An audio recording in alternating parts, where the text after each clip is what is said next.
Anda kembali menyaksikan Nusantara Economic Updates bersama saya Rian Antono dalam segmen Business Bites.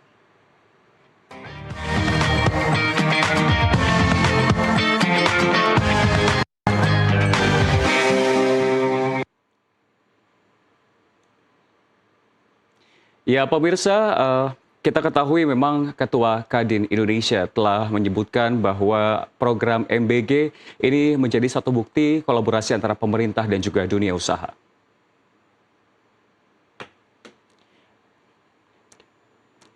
Dalam pembukaan Rapimnas Kadin 2025, Nindya menyebut MBG tetap menunjukkan hasil signifikan meski sempat diterpa pemberitaan beragam. Hingga kini sudah terrealisasi 500 dapur SPPG di berbagai daerah dengan nilai investasi sekitar 1,5 miliar per dapurnya yang memang telah menjadi partisipasi dari Kadin Indonesia. Artinya total kontribusi anggota Kadin sudah mencapai 750 miliar rupiah dan seluruhnya tanpa bantuan perbankan. Langkah ini menurut Anindya menunjukkan tingginya kepercayaan pelaku usaha kepada pemerintah. Program MBG juga menciptakan serapan tenaga kerja besar. Setiap dapur SPPG memperkerjakan sekitar 50 orang, sehingga 500 dapur yang beroperasi telah membuka lapangan kerja untuk 25.000 orang di berbagai daerah. Sejumlah provinsi mulai mengembangkan subsektor pangan seperti ayam petelur dan memperkuat pasokan lokal dan ketahanan ekonomi, dan keberhasilan MBG turut memicu hilirisasi petani di daerah, membuka ruang nilai tambah bagi petani dan pelaku usaha lokal. Dengan konsumsi yang menyumbang 57% PDB dan investasi 28%, kontribusi daerah melalui program seperti MBG dinilai penting menjaga momentum pertumbuhan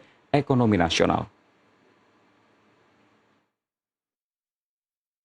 MBG ini menurut saya program yang bagus dan sukses. Nah, kenapa Pak? Terlepas dari berbagai macam pemberitaan kiri kanan, kita Kadin menjadi bagian membuat 1.000 dapur dari 30.000 dapur atau SPPG biasa dikatakan. Dan juga setiap dapur itu ada 50 yang bekerja, artinya 50 dikalikan 500 itu 25.000. Ya, sudah, dan kita cukup bangga dengan itu. Nah, ini tentu belum lagi nanti turunannya. Teman-teman ada di suatu provinsi mengatakan, Pak, kita juga mau dong fokus di ayam petelur. Kenapa? Mosok kita dapatnya dari provinsi lain. Apalagi nanti kalau ada apa-apa, namanya juga tinggal di Indonesia, seperti apa bencana, kita juga mesti kuat. Lalu ada juga hilirisasi daripada pertanian yang selama ini jarang disentuh. Semua berlomba-lomba Pak untuk komoditas-komoditas yang sangat dibutuhkan, yang muaranya mulai dari MBG. Jadi ini contoh yang saya lihat sudah terlihat baik.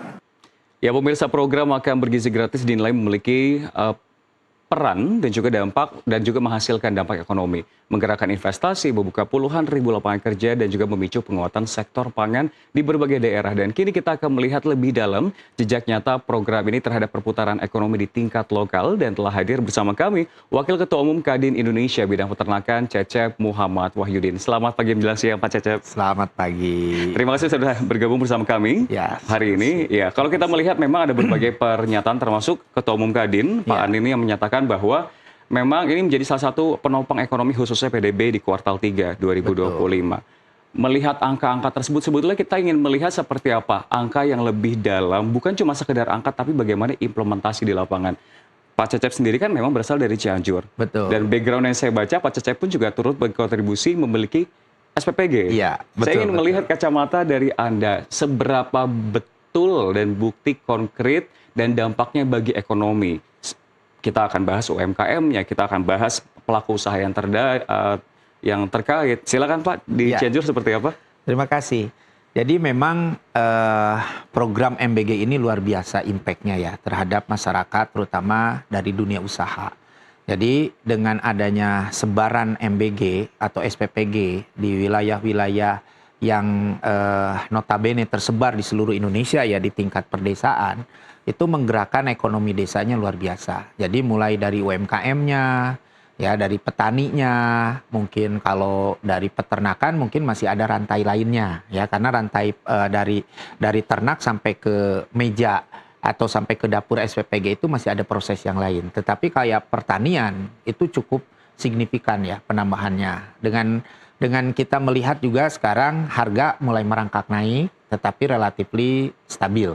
Nah, tetapi yang lebih yang lebih dirasakan lagi itu di masyarakat kecil, di mana mereka menjadi relawan di SPPG ini tanpa harus dibebani dengan seperti lulusannya apa, pendidikannya seperti apa. Yang penting ada kemauan gitu. Nah, ini cukup besar impact-nya. Dan ini saya yakin dan optimis dengan adanya program MBG ini tentu akan meningkatkan perputaran uang di desa. Gitu. Di SPPG Bapak sendiri mungkin bisa dijabarkan Pak contohnya. Tadi kan menyebutkan ini menjadi solusi bagi anak-anak muda yang sekarang kesusahan cari pekerjaan. Belum lagi yang nggak bisa disupport sama background pendidikan. Dan juga ibu rumah tangga. Betul. 50 orang dalam satu SPPG didominasi oleh karyawan seperti apa Pak di SPPG Bapak sendiri?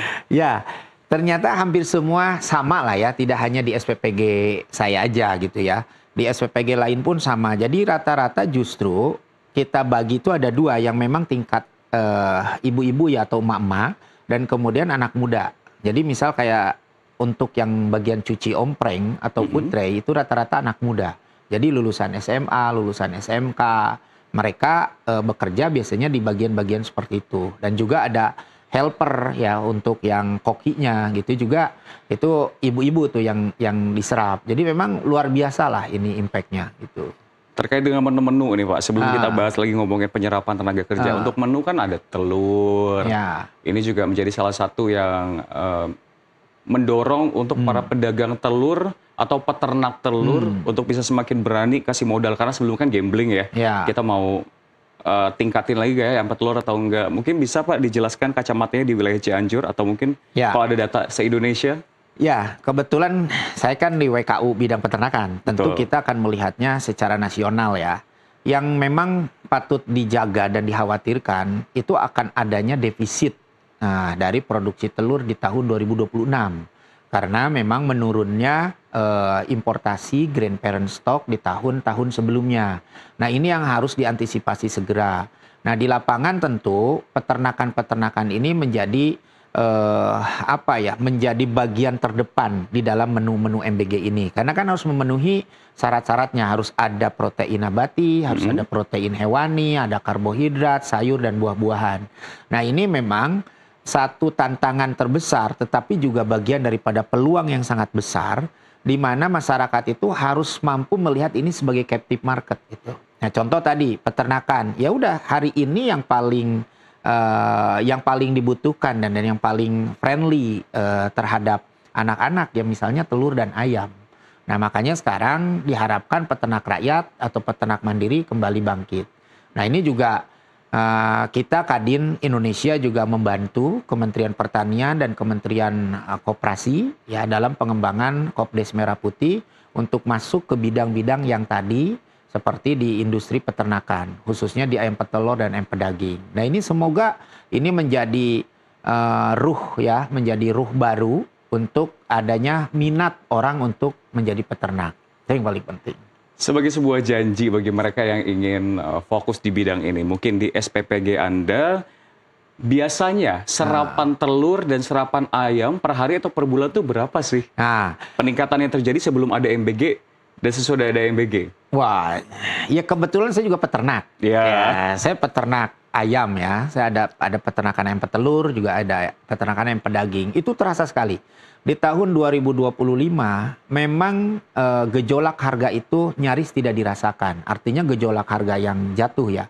Justru gejolak harga yang tinggi yang kita rasakan. Yaitu tentu mendapatkan gairah barulah kita sebagai pelaku usaha di bidang ini. Nah, tetapi satu sisi SPPG ini juga tidak serta-merta semua SPPG menerapkan menu yang diharapkan oleh pemerintah sesuai karena banyak masalah distribusi yang agak kesulitan. Nah, makanya PR kita hari ini adalah bagaimana kita bisa menyebarkan produk-produk ini bisa sampai ke pelosok-pelosok, terutama 3T ya, SPPG yang ada di daerah-daerah terpencil tadi. Nah, makanya dengan program pemerintah hari ini yang kaitannya dengan akan membangunkan peternakan rakyat, khususnya ayam petelur dan ayam pedaging di seluruh pelosok Indonesia, ini mungkin kesempatan yang bisa diambil tidak hanya oleh Kopdes Merah Putih, tetapi juga oleh UMKM. Dan bagi startup-startup atau anak-anak yang Gen Z mungkin yang mudah-mudahan tertarik di industri ini gitu. Dan kalau kita melihat sebetulnya perputaran uang daerah, kalau kita lihat daerah konsentrasinya di sekitar Pulau Jawa, itu mungkin sebuah angka yang biasa aja Pak ya. Tapi Anda tadi menyebutkan untuk di daerah 3T, itu menjadi suatu hal yang sangat luar biasa dan peluang yang luar biasa berarti ya Pak? Ya, sangat dong. Karena satu SPPG itu kan anggaplah sebelum ada kebijakan pemerataan, melayani seperti SPPG saya itu 4.000. 4.000 itu kan kalau kita bicara rata-rata antara porsi besar dan porsi kecil itu di posisi 9.000 ya. Karena kan posisi porsi kecil itu yang 8.000 bahan baku, kemudian 10.000 untuk yang porsi besar. Anggaplah kita average-nya ada di angka 9.000. Berarti kan 9.000 dikali 4.000. Jadi per hari itu 36 juta. Belanja bahan baku. Nah tentu ini harusnya sebagai captive market daripada masyarakat. Beli sayuran, beli buah, yang tentu kita tidak mungkin dong mendistribusikan langsung dari kota. Tentu akan melewati mediator-mediator atau supplier-supplier yang berada di sekitaran. Gitu. Terkait dengan multiplier effect, dampak efek dominonya, tadi kita ngomongin hanya soal peternak telur. Tapi mungkin bagi mereka yang sudah mulai berani ingin bekerja di bidang ini, dikasih gambaran sebetulnya dampaknya ini kemana lagi Pak? Selain peternak telur, ayam, apakah ikan juga, para nelayan juga mendapatkan dampak dari hal tersebut? Sektor-sektor mana saja Pak? Betul, ini menjadi satu tantangan terbesar juga ya dalam pemerataan menu ya, terutama di protein hewani asal ikan. Nah ini kan di wilayah-wilayah tertentu seperti di daerah saya di Cianjur yang berada di daerah pegunungan itu tidak tidak begitu mengenal produk ikan, sehingga ini juga dibutuhkan adanya satu istilahnya itu dari koki itu kreatif gitu ya, ditingkatkan kreativitasnya dalam mengolah produk-produk asal ikan.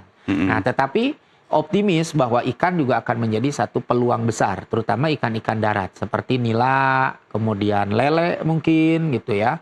Nah itu juga akan menjadi alternatif lain sebagai substitusi dari telur dan ayam. Kelak 2026 akan terjadi defisit. Nah ini yang harus segera kita cari solusinya dan mulai menyampaikan kepada teman-teman yang berminat untuk masuk ke industri ini.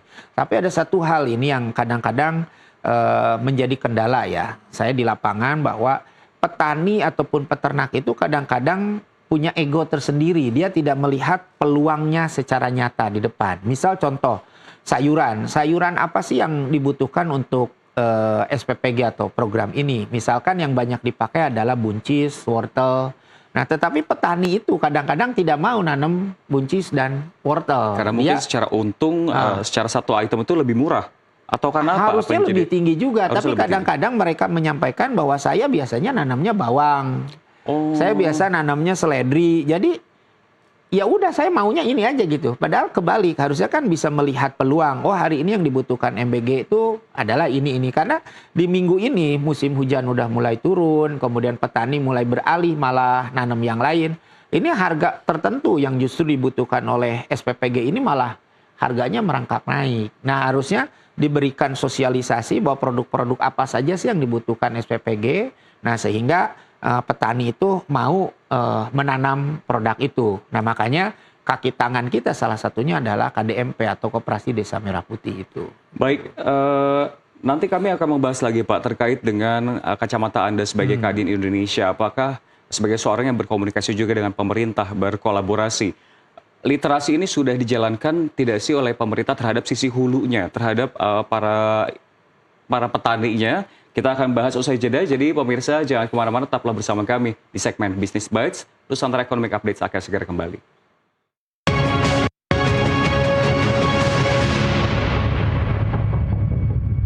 Anda kembali menyaksikan segmen Business Bites dan masih bersama kami Wakil Ketua Umum Kadin Indonesia Bidang Peternakan, Cecep Muhammad Wahyudin. Ya Pak Cecep, melanjutkan pertanyaan tadi saya di akhir segmen sebelumnya terkait dengan literasi masyarakat. Apakah sebetulnya memang pemerintah sudah mengupayakan literasi atau ada masukankah dari kacamata Anda sebagai Kadin Indonesia yang sudah berkomunikasi sering dengan pemerintah? Ya tentu pemerintah selalu berkomunikasi dengan kami ya.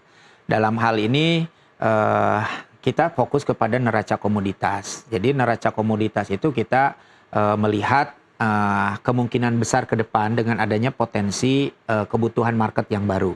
Jadi dengan adanya MBG ini menciptakan kebutuhan yang baru. Contoh di ayam itu diprediksi akan ada kekurangan sekitar 300.000 ton di tahun 2026 dan di ayam juga kurang lebih sama. Nah, ini bagaimana kita menyikapinya? Nah, itu di situ kita perlu adanya satu komunikasi yang lebih komprehensif. Jadi bagaimana kita bisa memberikan stimulus kepada pelaku-pelaku bisnis ini untuk meningkatkan produksi mereka. Nah, ini yang menjadi satu dampak positifnya lah ke depan yang munculnya peluang-peluang bisnis bagi kita. Nah, tentu pemerintah dengan dasar data ini justru kita sebagai swasta akan memberikan komunikasi ya dua pihak sehingga menghasilkan literasi yang baru tentunya untuk kedepannya akan seperti apa itu. Sehingga dengan berbagai kebutuhan tersebut, salah satu stimulus pemerintah lainnya adalah Koperasi Daerah Merah Putih. Ini juga menjadi salah satu hal yang bisa digunakan oleh masyarakat untuk mencari modal Ya. untuk membuka usaha tersebut, betul Pak ya? Betul sekali, justru saya itu melihatnya luar biasa sekali Presiden kita ini membuat satu program. Kalau saya melihat program ini adalah sebuah ekosistem yang menganut pada inclusive closed loop system. Ya, bagaimana membuat satu ekosistem yang satu dengan yang lain itu menjadi satu keterkaitan. Pak Prabowo sudah membuat program KDMP, ya, Koperasi Desa Merah Putih. Pak Prabowo juga menciptakan program SPPG atau MBG, makan bergizi gratis. KDMP ini sebagai produsen ataupun sebagai supplier dan si SPPG atau MBG ini sebagai market. Jadi dua ini kita maksimalkan, ini akan menghasilkan perputaran ekonomi yang luar biasa. Nah, tinggal kita bagaimana menyikapinya hal ini gitu. Jadi di dalam hal ini kita fokus saja ke dalam kebutuhan ya sebagai captive market di SPPG.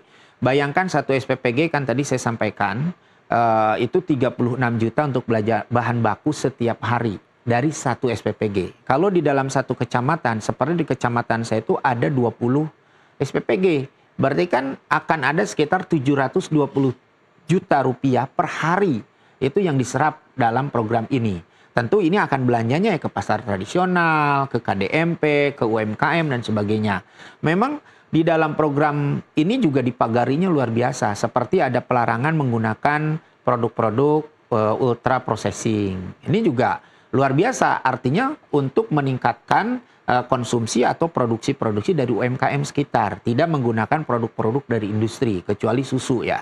Nah ini luar biasa kalau menurut saya gitu. Tapi pada akhirnya keputusan semua berakhir pada mereka yang mau membuka usaha, Pak. Ya. Maksud saya itu modal banyak, bahkan juga banyak yang berupaya untuk mencari suntikan. Salah satunya saya punya rekanan yang meminta willing saya sendiri untuk apakah mau nih kasih modal agar bisa ngasih dari supplier ke SPPG. Tapi kan pada akhirnya banyak sentimen yang membuat mereka ragu. Di lapangan itu apa sih yang membuat mereka ragu untuk maju, untuk membuka usaha, ngasih modal dan juga menciptakan sebuah usaha peternakan telur misalkan? Ya, nah ini kekhawatiran masyarakat itu karena mungkin pengalaman masa lalu ya. Artinya kan ini adalah kebijakan politik ya. Kadang-kadang kan udah terlalu a priori terhadap kebijakan politik. Masyarakat itu tertentu mengatakan bahwa kebijakan ini tidak akan tahan lama, hanya sesaat, hanya kebijakan politik semata. Sebenarnya Pak Prabowo melihatnya ini bukan sebatas pada kebijakan politik, tetapi memang menciptakan ekosistem ekonomi yang luar biasa di tingkat desa. Jadi adanya tidak ada program ini, tetapi ketika nanti sudah berjalan, itu otomatis akan berjalan secara sendiri, autopilot. Nah, contoh di dalam dapur aja dulu. Sekarang bisnis apa sih? Saya juga basicnya kan bisnisnya ada restoran ya. Nah, bisnis restoran hari ini juga sedang lesu. Tetapi ketika kita bicara membuka dapur, SPPG itu kan jelas captive market. Kita melayani, apalagi sekarang kebijakan baru dari BGN itu, melayani dengan pemerataan ini melayani lebih dari 3.000 atau kurang dari 3.000 mitra itu tetap dibayar 3.000 porsi per hari. Jadi itu adalah captive market yang harusnya ditangkap gitu loh. Sama dengan tadi, misal bicara telur. Udah jelas kok marketnya akan diserap oleh SPPG. Artinya bahwa kalau udah diserap sama SPPG berarti captive marketnya udah jelas. Jadi keraguan-keraguan itu memang harus ditutupi dengan literasi-literasi yang disampaikan oleh pemerintah. Ya dalam hal contoh sekarang ini kan bagian daripada memberikan literasi kepada masyarakat, pengetahuan kepada masyarakat terkait dengan peluang bisnis ini. Gitu. Untuk daerah 3T sendiri Pak, ini kan kalau melihat ada beberapa daerah 3T misalnya di dekat pesisir, sehingga sumber daya mereka akan lebih kaya terhadap ikan misalkan. Apakah kebijakan tersebut juga tepat untuk diberlakukan di sana dan bisnis di sana tuh ke arah sana juga Pak, di daerah 3T tersebut untuk SPPG-nya? Ya, memang kendala terbesar di 3T ini adalah distribusi. Kan artinya di dalam menu MBG itu tadi kan dijelaskan harus memenuhi syarat yang 5 tadi ya. Nah, otomatis anggaplah di pesisir. Di pesisir itu berarti mereka minim bahan pertanian. Nah, kemudian sebaliknya di lahan yang tinggi dia minim produk hewani asal pesisir seperti ikan. Nah, justru kendala terbesar tapi menjadi peluang bisnis terbesar juga hari ini adalah di logistik sebenarnya. Jadi bagaimana kita bisa menyambungkan dan bisa mendistribusikan produk-produk ini supaya bisa merata di seluruh Indonesia. Baik, kita menemukan lagi nih satu sektor lainnya juga berpeluang dari bisnis, bukan bisnis ya, program MBG ini, salah satunya logistik. Nah, kita ngomongin soal hulu ke hilir antara MBG atau para petani ke konsumen atau mereka yang menerima MBG. Tapi di tengah-tengahnya sendiri, dampak ekonomi seperti apa? Apakah ini menjanjikan? Contohnya pedagang warung kelontong atau pedagang di pasar, apakah mereka juga ikut terdampak, Pak? Oh, sangat terdampak ya. Jadi kan kita paham ya di tahun lalu after COVID kemudian mulai merebaknya adanya e-commerce ya, pasar-pasar tradisional ini banyak yang udah sepi, bahkan ada beberapa yang tutup. Dengan adanya program MBG ini mulai bersemangat kembali, mulai bergairah kembali. Di mana masyarakat ini kan bukan masyarakat, artinya SPPG ini kan belanja pasti yang terdekat. Yang terdekat tuh di mana? Ya pasar tradisional. Nah, ini mulai menghidupkan kembali. Jadi selain kita bicara masalah bisnis-bisnis baru ya, tadi misalkan antara hulu dan hilir ini ada yang di tengah-tengah. Salah satunya tadi traders bisa masuk di sana, logistik bisa masuk di sana. Dan ada satu lagi yaitu mini processing. Jadi bagaimana kita menerapkan sistem di SPPG itu supaya semi industri. Nah, semi industri itu harusnya menggunakan produk-produk dengan kaidah yang ready to cook. Karena dengan adanya ready to cook ini berarti ada peluang bisnis baru lagi nih bagi KDMP, bagi UMKM. Ya seperti di SPPG saya yang dilakukan di Cipanas, di Cianjur, kami menerapkan pola sistem itu. Jadi proses persiapan itu dilakukannya di supplier. Nah, suppliernya itu siapa? Di sini adalah KDMP. Jadi proses preparing seperti kalau kita mau menggunakan mixed vegetable. Mixed vegetable itu kan isinya tuh ada buncis, ada wortel sama ada jagung. Yeah. Nah, ini prosesnya pengupasan, pemotongan itu dilakukannya di KDMP. Belum lagi UMKM seperti yang membuat tempe. Nah, tempe, tahu, termasuk juga ayam. Ayam juga proses slicingnya, proses pemotongannya itu dilakukannya di KDMP. Ini juga menjadi peluang besar juga. Baik, pertanyaan terakhir Pak, dari kacamata Anda sebagai Kadin Indonesia. Apa saja sebetulnya kira-kira yang harus dilakukan oleh pemerintah dan juga optimisme melihat bahwa targetnya semakin diperluas. Karena kan kalau sekarang sudah ada 39,6 juta penerima dan targetnya akan ada di 82,9 juta di akhir tahun ini. Bagaimana? Ya, kalau kita sih melihatnya pemerintah ini udah tepat ya, udah sesuai nih jalurnya. Yang tadi saya pemerintah udah menciptakan satu ekosistem closed loop ya. Udah menciptakan marketnya, udah menciptakan produsennya. Tinggal bagaimana menyambungkan ini dan membuat satu stimulus baru. Seperti misalkan memberikan modal kerja, ya, artinya pinjaman dengan bunga rendah, kemudian dengan segala hal lah yang berkaitan dengan UMKM ini supaya hidup. Tetapi dari satu sisi lain, pemerintah juga harus memberikan istilahnya itu, ini loh produk-produk yang dibutuhkan, produk-produk yang harus diciptakan oleh produsen-produsen baru. Nah, bicara masalah optimisme, ya Kadin sangat optimis dan bisa tercapai lah gitu target pemerintah yang tadi besar tadi. Baik, terima kasih dialognya sangat menarik dan terima kasih telah bergabung bersama kami di Nusantara Economic Updates. Telah bergabung bersama kami dan berdialog Wakil Ketua Umum Kadin Indonesia Bidang Peternakan Cecep Muhammad Wahyudin. Dan pemirsa, usai jeda rekan saya Ellen Gracia masih akan menghadirkan sejumlah informasi menarik lainnya di Nusantara Economic Update. Tetaplah bersama kami.